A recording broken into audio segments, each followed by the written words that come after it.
After pregnancy நீங்க first follow பண்ண வேண்டிய வொர்க் அவுட் என்ன அப்படின்றது தான் இந்த வீடியோல பார்க்க போறோம். என்ன வொர்க் அவுட்னா 360 டிகிரி பிரீத்திங் தான் நீங்க பண்ணணும். ஸோ 360 டிகிரி பிரீத்திங்னா என்னன்னா, ஒண்ணும் இல்லங்க.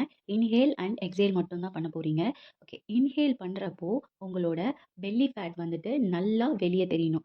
எக்ஸேல் பண்றப்போ உங்க லோவர் ஆப்டமன் ஏரியாவ அப்படியே மேல கொண்டு போறீங்க. லைக் ஜிப் பண்ற மாரி.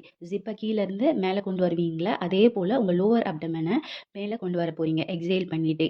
இந்த inhale and exhale like 360 degree breathing இல்லாம எந்த எக்ஸர்சைஸையும் நீங்க ஸ்டார்ட் பண்ணாதீங்க.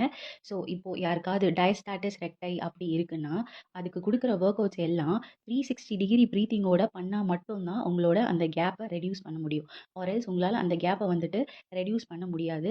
So without 360 degree breathing diastasis recti workouts எல்லாமே வேஸ்ட் தான். ஸோ இனிஷியலா after pregnancy or before pregnancy sorry between pregnancy பீரியட்லயே நீங்க இந்த 360 டிகிரி பிரீத்திங்க பண்ணலாம். 360 டிகிரி பிரீத்திங் பண்றதுனால என்ன ஆகும்னா, உங்க கோர் மசில்ஸ்லாம் நல்லாவே ஸ்ட்ராங் ஆகும்.